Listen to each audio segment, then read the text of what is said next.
and onward bound. Lord, plant my feet on higher ground. Lord, lift me up, and I shall stand by faith on heaven's stable land, a higher plane than I have found. Lord, plant my feet on higher ground. Second stanza. My heart has no desire to stay where doubts arise and fears dismay, though some may dwell where these are bound. My prayer, my aim is higher ground.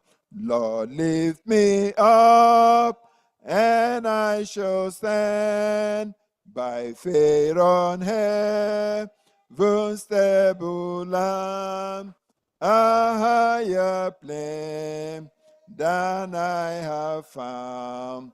Lord, plant my feet on higher ground.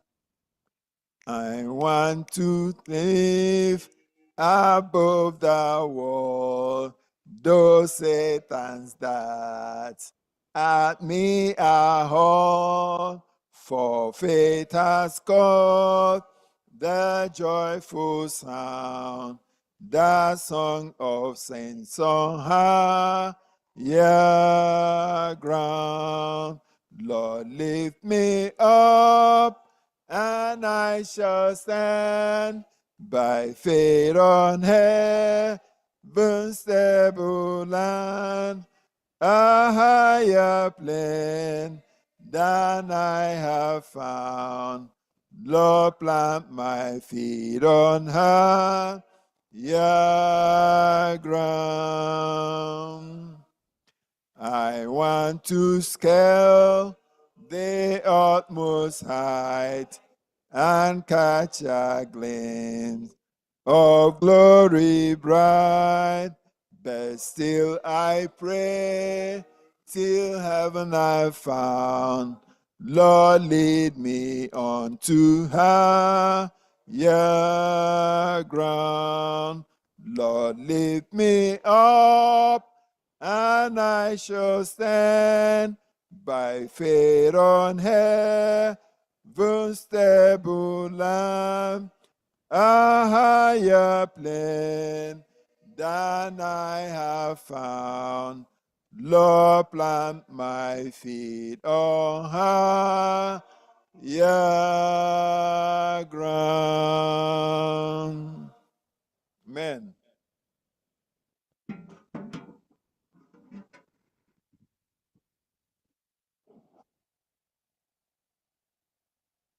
Amen. I just want to thank everybody for being here. Actually, today is my first day of coming. So I thank all of you. Without wasting your time, let's pray. Shall we close our eyes? Oh Lord, our gracious Father, I want to thank you mightily this evening. I want to thank you for another beautiful day. I want to thank you for giving us another opportunity where your children have gathered together in your sanctuary. We've come to tabernacle with you. We've come to worship you. We've come to do that which we cannot do for ourselves, King of glory, Ancient of days. We know we have our brothers and our sisters who are still on the way coming. May we quicken their steps in Jesus' name. Amen. As we've come this evening, Lord, we ask that you abide with us. We ask that you guide us. Everything that we're going to discuss today about families and all whatnot, we ask that it will be embedded in us so that it will be practiced in our daily lives so that we can show others how wonderful you are. We cannot preach like Paul or speak like the angels, but we can at least tell others that you are a wonderful God. Amen? We want to thank you for that. We want to thank you for leading us safely. We want to thank you now that you're going to lead us throughout this program. In Jesus' name we ask. Amen. Amen. At this time, we're going to have our theme song. I think all of us are going to sing it. It's Not an easy one. Eda did it yesterday. 652. 652. Let's write.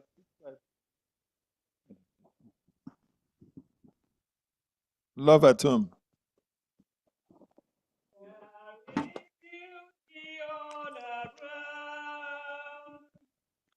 There is beauty all around when there's love at home. There is joy in every sound when there's love at home. Peace and plenty here abide, smiling fair on every side. Time does softly, sweetly glide when there's love at home. Love at home. Love at home. Time does softly, sweetly glide when there's love at home. Kindly heaven smiles above when there's love at home. All the earth is filled with love when there's love at home. Sweeter sings the brooklet by, brighter beams the azure sky. Oh, there's one who smiles on high when there's love at home. Love at home. Love at home. Time does softly, sweetly glide when there's love at home. Jesus, make me holy thine, then there's love at home. May thy sacrifice be mine when there's love at home. Safely from all harm I'll rest, with no sinful care distress. Through thy tender mercy blessed, when there's love at home. Love at home. Love at home. Time does softly, sweetly glide when there's love at home. Hallelujah. Amen. May we remain standing as we take our scripture reading. And our scripture reading is taken from the book of Colossians, chapter 3. And we are reading from verse 23 through 25. Colossians 3, 23 to 25. And it reads, "Work willingly at whatever you do, as though you were working for the Lord rather than for people.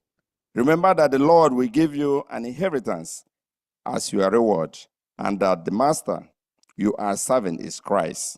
But if you do what is wrong, you will be paid back for the wrong you have done. For God has no favorite." Amen? Amen. The Lord has no favorite. At this time, be seated. Without taking your time, actually, we don't need any introduction. You know, our brother, our pastor, who's going to be presenting tonight. She's been presenting for the whole program. He's not a new person to any of us. He's part of us. He's our pastor, a well-known member of our church. And I don't have to introduce him. He's Pastor Markin, the professor, who will come in over here. Please give him your undivided attention. Thank you, Pastor. Amen. Welcome back, everybody. Good evening at home and good evening right here in the church. It's just a delight to see so many. Good evening. tonight. And at home, I could see quite a few people online. In fact, they are responding online. I'm glad that we have. It looks like we're not even the regular members alone. We even have some visitors who are visiting with us for the first time. I understand that Sister Rosemary brought a friend. That's Sister Nadia Wellington. Oh, that's wow. You are welcome. We're glad to have you here. Yes, thanks for welcoming her with a big hug. Well, it's another day. And this is a family clinic. We have not done much consultation, which is normally the format, the structure of a clinic where you have the physician, that's God Himself, the Holy Spirit, and the patients, that's us. I just happen to be the physician's assistant who is busy organizing, but even the physician's assistant also needs the physician's attention from time to time. So as you are getting blessed, I am the one getting the very first dose of the blessings for my family. So we're glad that you are here tonight. And yesterday it was family conflicts, consensus, and collaboration. Money.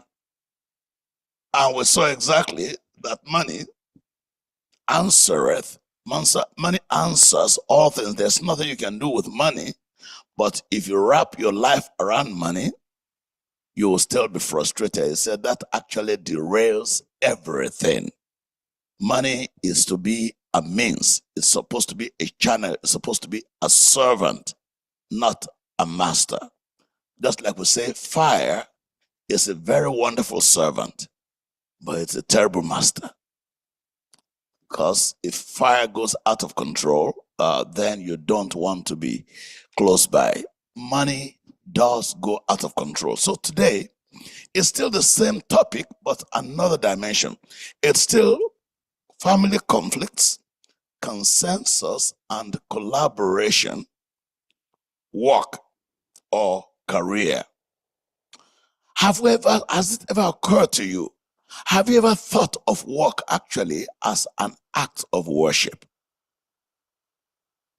An act of worship. What's it talking about? Work as an act of worship. Well, don't take my word for it. Let's just go into the Word of God.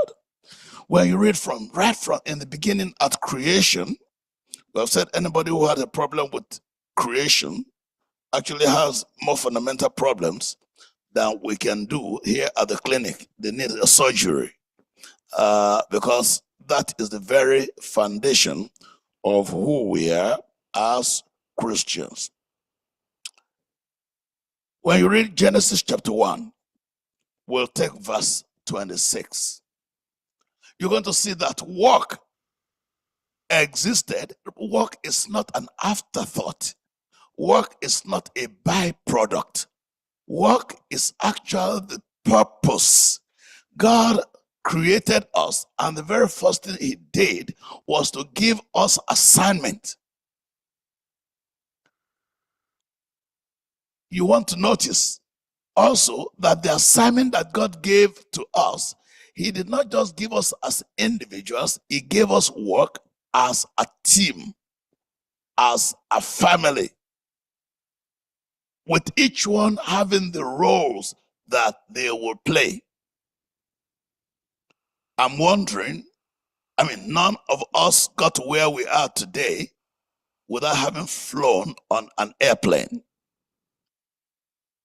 Just imagine that you only have the pilot, the captain.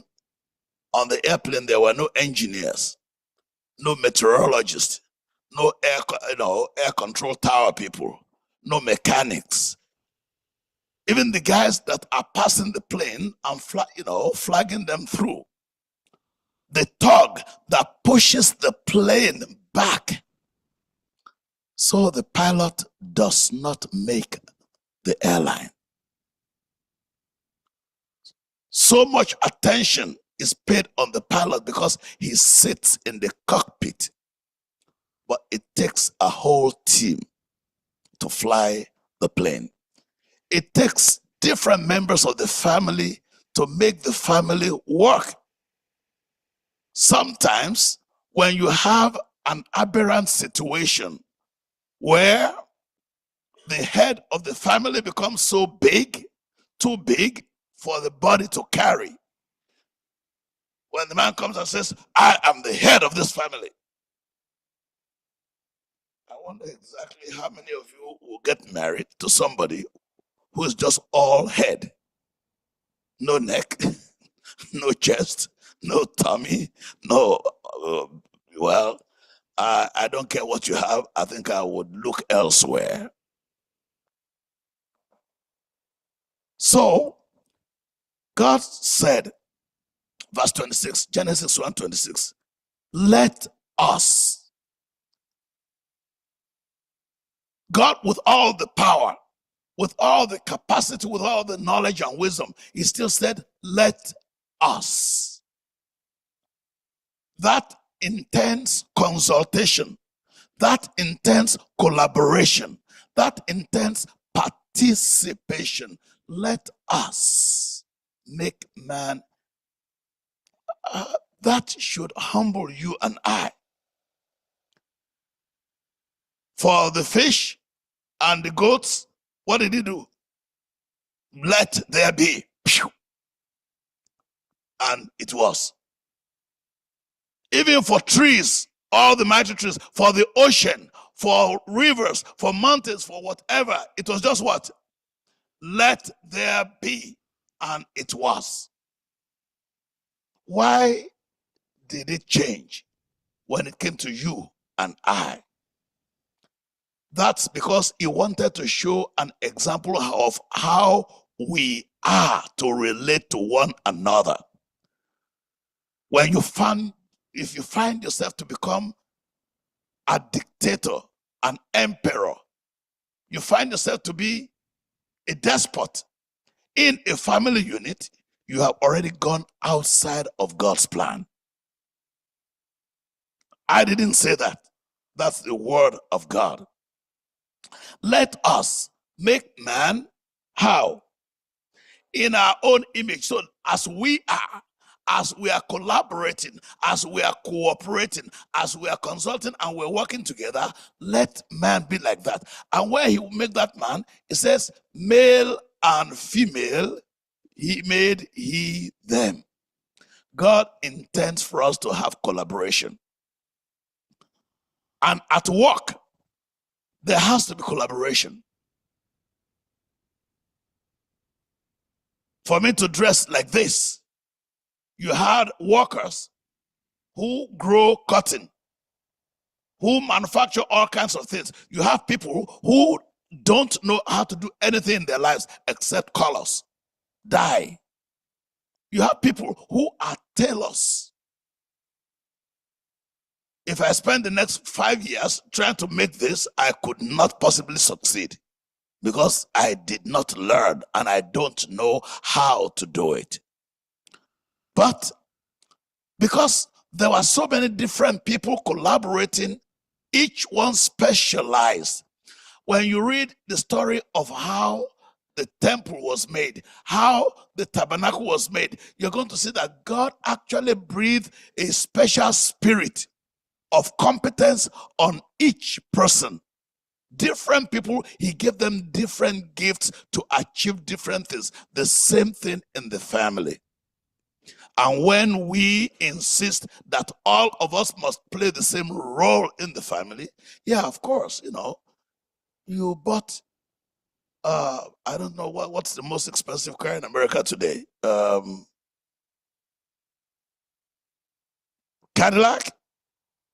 Okay, no, that's old. When I was growing up, it was Cadillac. Lamborghini, right? Thank you. I don't care. You could pay $400,000 for a Lamborghini. Yeah, that's your privilege.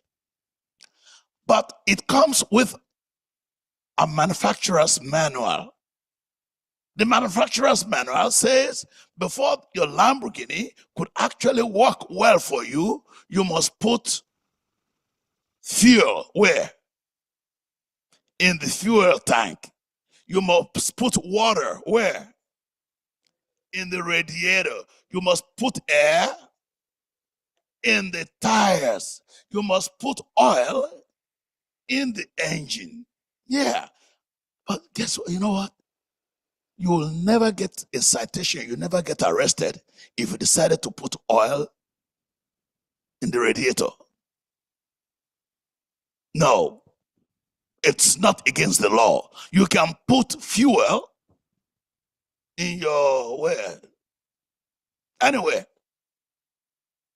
But you cannot blame the maker, the manufacturer, if you don't get the results that you are expecting from that automobile. So if the manufacturer, the designer of the family says this is how the family is to operate, but we choose to operate it differently, then that's on us. That's not on God. You cannot disobey God and then you want to hold him responsible. You want to hold him accountable for the malfunctioning or for the total crash or disaster of your family unit. Let us make man in our own image and let them walk to have dominion. Let them take charge. Let them have responsibility for XYZ, the fishes, the trees, the everything. You and I, the very first thing God did after creating us was to give us dominion, to give us an assignment to do. And it says, you'll be fruitful and multiply and replenish the face of the earth. So the family unit cannot function without functioning. It cannot work without working. But we have to regulate. In Ecclesiastes chapter 3, verse 1, it says there is a time for everything under the sun, which means that every activity, even in the home, has to be budgeted. And the evening and the morning was the first day, the second day, the third day. God already gave you an allowance of time to operate each day 24/7. And it doesn't matter whether you are the president of the United States or the president of I don't know what other country, or whether you are the laborer in the market, you still have that same budget of 24 hours. How do you plan it? How do you allocate the time? That's precisely what the family is all about. What we allocate, what are your priorities that you set?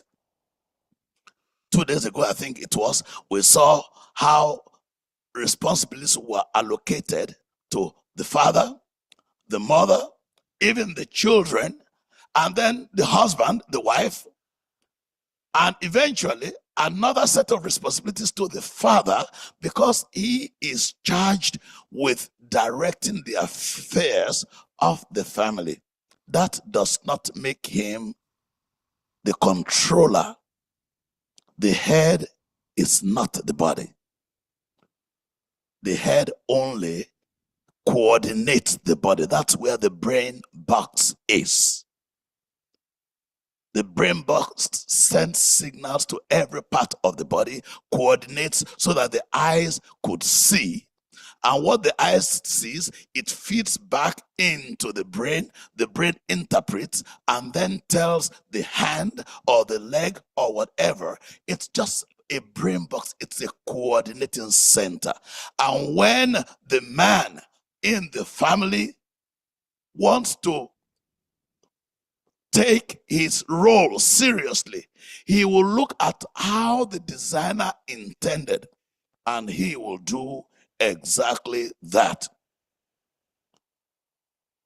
Let them have dominion over the fish, the rivers, the birds, of the air and over every living thing and everything that God. So work is not optional. Work is not optional. What you are talented in doing to bring in resources into the family, you need to do, otherwise you are not worshiping God. It's just as simple as that. Nobody needs to beg you to work. If you are not working, you are not worshiping. Because the one who made you gave you an assignment. And inside the home, there is still work to do. When the man and the woman come together and they bring, because God says, be fruitful, He gave us capacity to be fruitful, to reproduce, and to become parents. God could have made 1 billion people at the same time. Yeah. He could have made the whole earth completely ready to relate and give all of us just, this is what I want to do. But He did not do that. When God created just a couple, it's because He wants to trust you and I with the responsibility of being fruitful and multiplying and bringing up these children.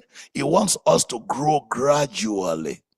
And so when we abdicate our responsibility in the home, as fathers, as mothers, as whoever other member of the family, we are already denying our responsibility. We are shirking our responsibilities to God.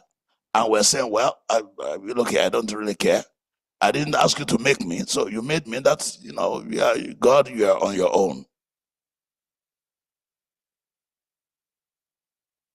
I read the story of a young lady who sued her parents for giving birth to her. She said they did not ask her consent before they brought her. And of course, that is not the beginning. That is actually advanced madness. So you probably want to sue God for also creating you because He didn't ask your permission before He did that. When people have gotten to the exit point of madness, they begin to ask questions about things which are absolutely irrelevant. Let us, that's teamwork. Male and female, still teamwork. Work is imperative. So creation was for a purpose. It's for us to maintain, to sustain, and to expand on what God created, because it's giving us the responsibility as co-workers, co-creators. Work, therefore, is worship, because worship is giving praise and credit to God for what He has, for entrusting us with that grace to create, to be useful in our human existence. So, right now, once we have seen that work actually is worship, the question is, what purpose then am I created to serve? How can I? That's where training comes in. That's where your talent, your gift. When you read the book of Matthew, the book of Luke, you'll see the story. Actually, it's two different kinds of stories. In the book of, in the gospel according to Matthew, you read the story of a man who was going out on a trip. He called his servants together and he gave them 10 minas. Each one of them, he gave them the same amount. Go forth and trade. Come back with what you have.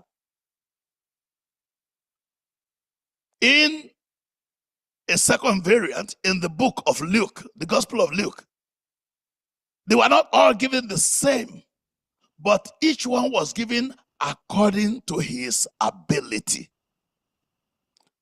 And you see that the result is all the same. So, when they were given 10 minas each, one of them went and he made another 10. And the master said, well done, good and faithful servant. Because you have made another 10, I'll give you 10 cities. Go and be ruler over these 10 cities. Another one came and said, oh, with the 10, I was able to get 5 new minas. Wow. So from 10, you went to 15. Okay, take 5. So it was the reward that now illustrated or that rewarded the results. You made 10 minas extra, get 10 cities. 5 extra, you got this. But in the other one, it was, they were given different talents, different minas, working capital. One got 10, one got 5, one got 3, one got 2. But in all, each of these, there was one who got 1. And the problem was the one who got 1 in the first case and the one who got 1 in the second case went and hid it, and they did nothing with it. My dear brother, my dear sister, tonight, we're not telling stories. This is supposed to be a clinic. It's something to give you an introspection. To get me, I had to think inward and see, has it ever occurred to you, even in your family? I'm not here to, we're not in a blame storming session. We are brainstorming. Okay? So, how many talents did the guy in the first story, how many talents did they waste? 1.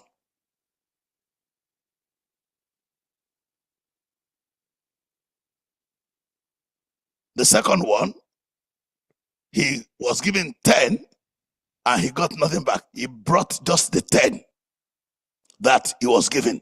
He lost nothing. He lost nothing. But he gave back. He did not use those talents. So he wasted what he was given. The second one, he was given 1 talent. He also wasted that 1 talent. And he got the same condemnation. So first, our exercise today, before we close for this evening, is very simple. Have you ever condemned somebody else for not doing something? This guy is a spendthrift, he's wasteful. That guy is very wicked. He did this, he did that. Look at whatever you have ever condemned or criticized somebody else for, and check if I, myself, have not done one of those. If I brag, just look at me. I went to school, I got a degree, I have a job. And the question is, all the talents, all the opportunities that God has given you as the man in your home, as the mother in your home, as a single person who is actually impacting and a leader in their own unit where they are, what have I done with it? Well, maybe let me give you a simpler version. God has endowed me with so many things. I got a GPA of 4 points in college. I did this, I did that. I got a job. In fact, I changed my job. I did this and I did that. Of all the talents that God has given you, how many have you employed to benefit your neighbor? In your family, you are the one that has a job. Your wife or your husband is still looking for a job. Is going around working, and because you are the one that holds the purse strings, you decide to sentence everybody else to servitude, to begging, to crawling for the crumbs at your table. You will answer, That's what it says in our Bible reading that was read for us by Elder. It says, whatever you do, that's Colossians chapter 3, and whatever else you don't remember from this tonight, whatever you do it heartily. It means this: do it from inside, from your heart. Think it through before you do. Don't shoot and then begin to aim the gun, because the bullet has gone. You fire and then you begin now to aim the gun. The bullet has gone. You can't recall. God has given you $1,000, $100, $1. Don't ask that dollar where it went. Tell that dollar where to go. When you intentionally tell that dollar where to go, the energy, the health that God has given you, those are working talents, working capital that God has given you. You look at yourself in the mirror and boy, oh boy, man, this man's handsome. This guy, this girl's, wow, quite a dish. This is beautiful. So what have you done with it? Wounding others who are not as physically endowed, bullying and messing them up.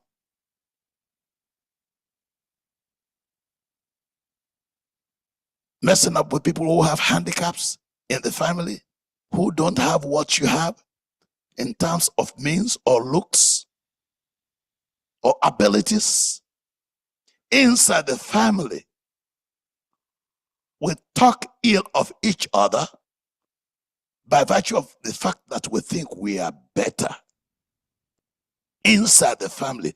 That's why when you read, Colossians, it still says, why in James chapter 4, it says, where do wars and fights come from? Where do conflicts come from? Inside the family. Do they not come from desires for pleasure that war in your body members? The members of the same family. We lost and we do not have. So sometimes I remember as a child, because I thought my father was very strict, I thought, he will give me assignment and I should do, and I didn't do. In fact, sometimes I'll be so afraid of the punishment or whatever, I'll be praying that for him to have an accident before you come back, so that I would not have to go through the punishment. Thank God that he does not answer every prayer. If God were to answer all your prayers, you would not be here. You wouldn't be here. Thank God it doesn't answer every prayer, even inside the family.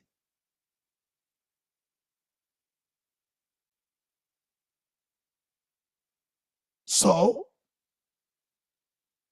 whatever we do heartily as to the Lord and not to men, knowing that from the Lord I will receive the reward of my inheritance, because I serve the Lord Christ. But he who does wrong, she who does wrong, will, not may, not possibly. He who does wrong will be repaid for what they have done. For God does not show favoritism. God shows no partiality. You cannot, the talents, the assets, the gifts inside the family. That's why, this is not a traditional, when we say family clinic, each one is to take stock.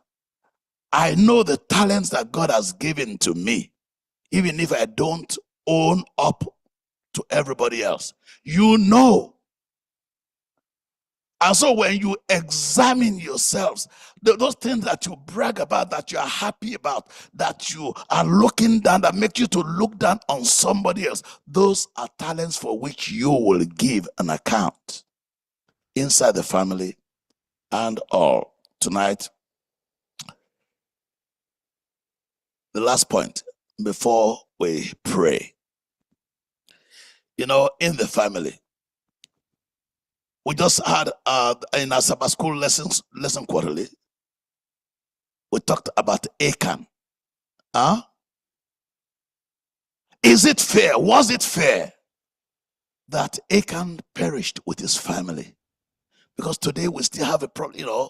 You see all the politicians making noise about their parents, children, or women and children were killed in a particular place. We know that most of the politicians that oppose abortion have already had abortion done for them by girlfriends at one point or the other. You remember some presidential candidates that were revealed eventually at a point. We talk, we speak up loudly, we condemn things. Achan sentenced Israel to lose a whole war, and people died. 36 people died because of what he did. God said, do this. He violated that law. He stole what he was not supposed to steal. And then where did he bring it? He brought it inside the family house and buried it under. Do you think he could have buried it alone? The tent that they have, there's no way he would do it alone. They will have to live inside the tent. They will have to dig. The children will dig. His wife will dig. Everybody, we have this. But because of his authority as the head of the family, everybody kept quiet. Eventually, everybody perished. The question I want to ask, that's our work in session question today. What do you do when members of your family are going into sin? When they cheat at work and they come back and they give testimony that God has blessed them. They sabotage the work of somebody else to get promotion. Now, your career is very important. But remember, there's a time for everything.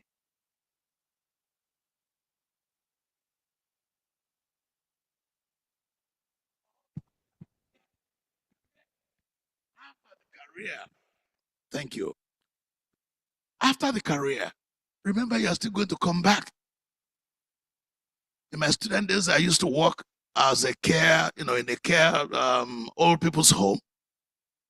And I saw the photo of a very beautiful lady on the side table of one of the residents.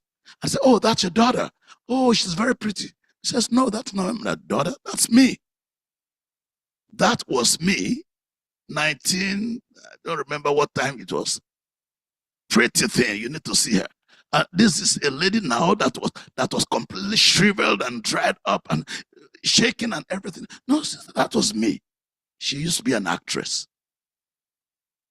And she told me what films she acted in and everything. You can look at Sound of Music, look at all this. And she was one of those. And I looked at the achievement and I looked at the remnant. And throughout the time I was working in that home, no single visitor. Nobody came. Look, if you forsake the children, you forsake the family to pursue the career, there's a time when the career will leave you. If you don't leave the career will leave. Health will leave. Sometimes we put all our eggs in that basket and we neglect what we should do. There is a time for everything under the sun. That's not to say you should be lazy. No. Do everything as unto the Lord. Put in your best in the career. At work, let people know indeed that you are a child of the King by the way in which you do your work as unto God, not as unto man. When you do that, that is your greatest testimony that will bring people to Christ. Not the tracts that we distribute, not the sermons that we preach, not any other thing. It is the lives that will live. Let your light so shine before who? Before people, so that they can see your good works, not your good intentions. No, not your good PR, not your good packaging, so that they can see your good work. And charity begins at home. It doesn't end there. Tonight, we want to pray. you will pray for yourself. I'll pray for myself. And then eventually we'll have a consecrational prayer. And that is that God will help me first, give me that grace to see myself exactly as God sees me, naked. I was created for a purpose. That purpose for which I was created, that I will achieve it. God did not design me, take time to design me because I don't matter. No, I do matter. He created you for a purpose, to bring joy to somebody, to bring health to somebody, to help, to uplift, to build, not to break down somebody. That God will give you the insight, the foresight, and the oversight to achieve what He has created you to achieve in this life. Pray for yourself.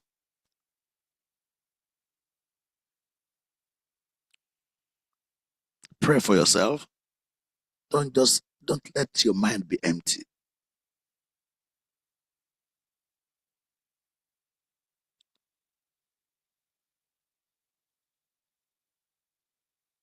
Tell God, Father Lord, set me on my purpose in life. I don't want to live a useless life, an empty life. Give me the vision to achieve that purpose for which I was created. I'm not interested in somebody else's purpose. Set me on my own purpose.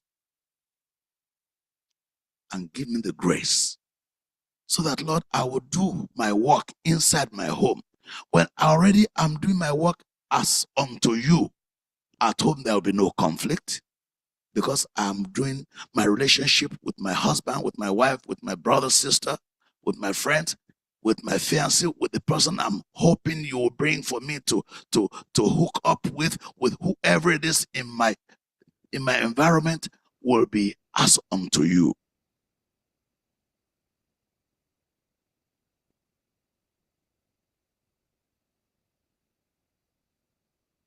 And I will give you the glory. In my life, people will see my good work. They will give glory to your name. In Jesus' name we have prayed. Amen. Okay? The elder, you want to come and wrap up? Amen.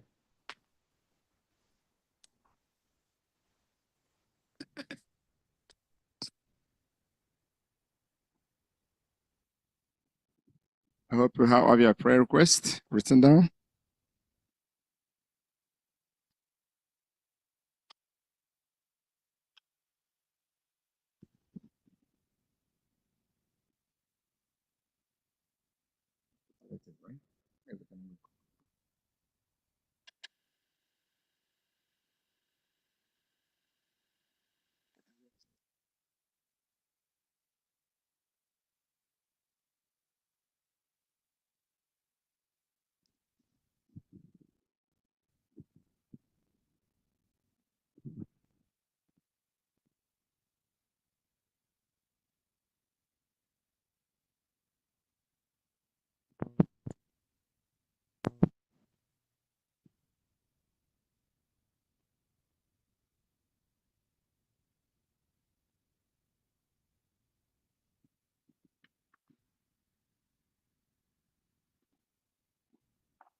As we put together our prayer requests, those online, also you're free to put together your prayer requests.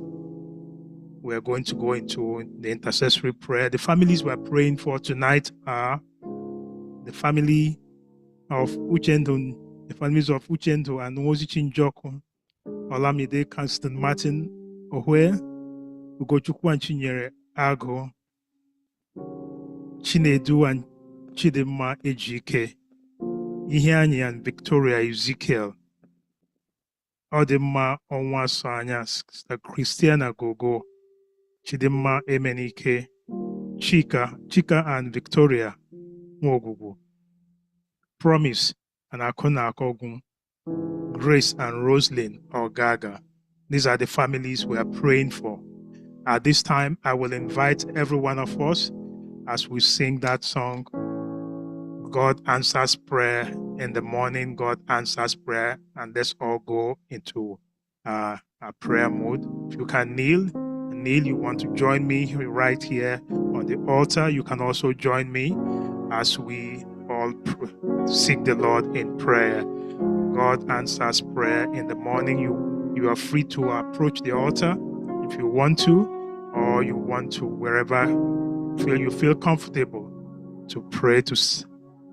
And for those online, just know that where you are at this time is a holy ground.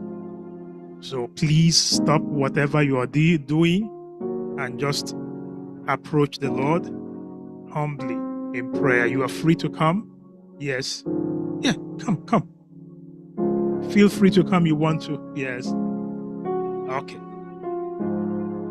All right.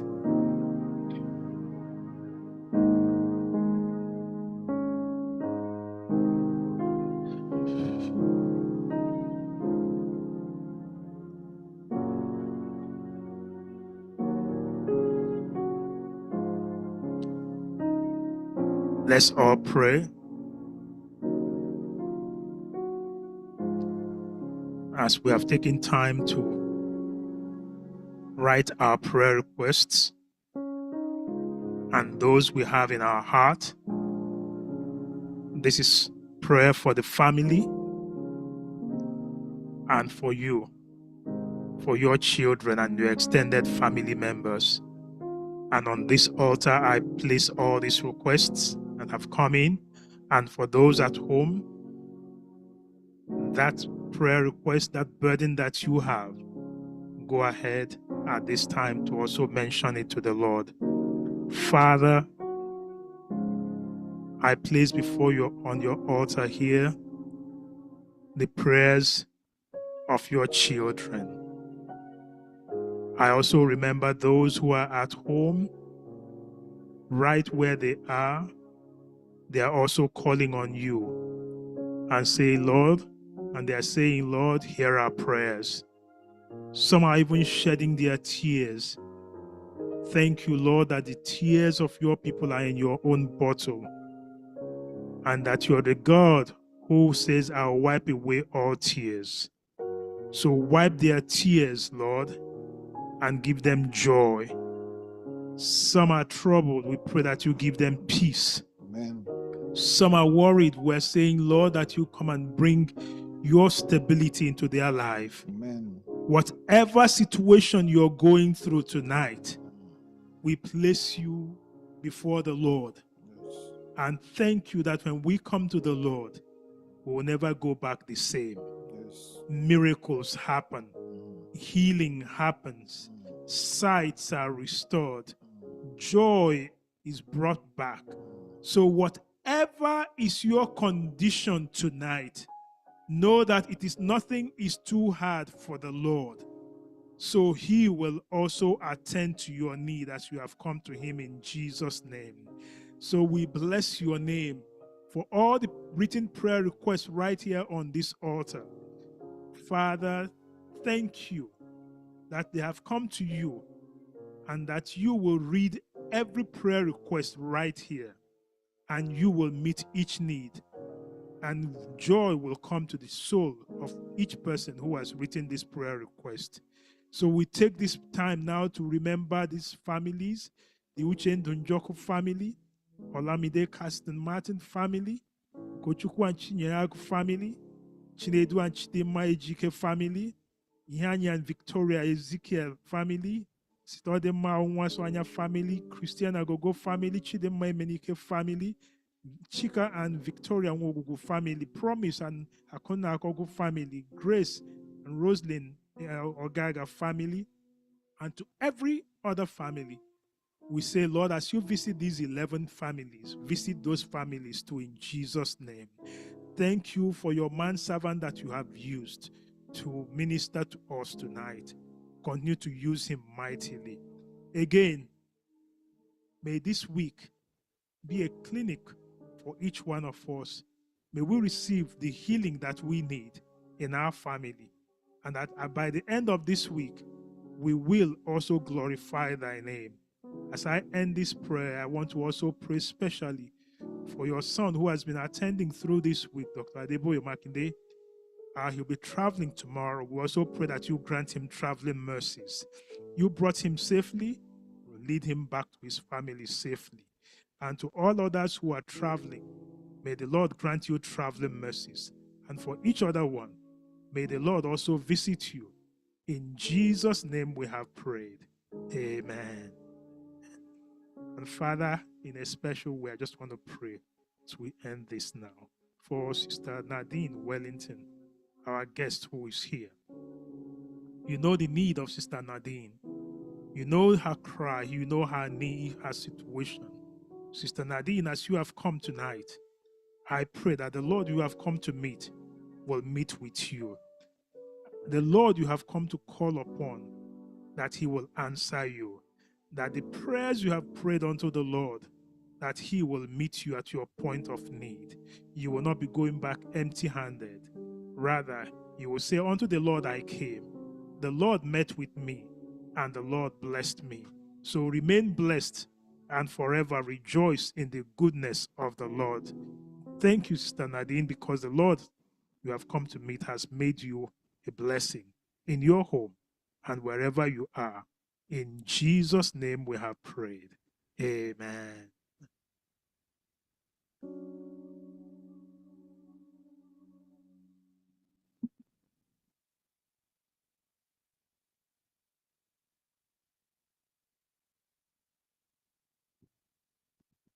Thank you, Pastor. Without wasting your time, let's have our team song. Sister, I know you're here.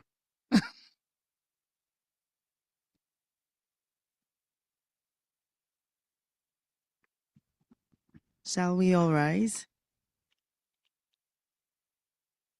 Time that softly, sweetly glide when there's love at home. There is beauty all around when there's love at home. There is joy in every sound when there's love at home. Peace and plenty here abide, smile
And now may the Lord himself smile upon you, that the conflicts at home may be resolved by consensus and collaboration, not in sin, but in righteousness. That the glory of the Lord will rise upon you. His countenance will be lifted, and he will grant you peace. Go forth and rejoice and celebrate the goodness of the Lord, now and forevermore. Amen.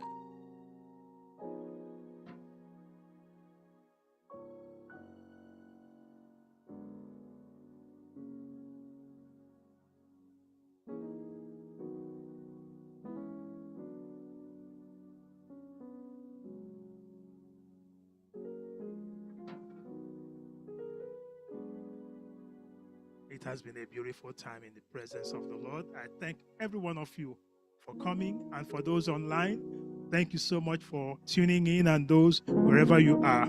Again, tomorrow we'll all meet at the same time, 7 o'clock, and the Lord will be here to continue to bless each one of us. Again, thank you for coming, and we look forward to seeing you all tomorrow in Jesus' name. Amen. Until then, remain blessed. Good night.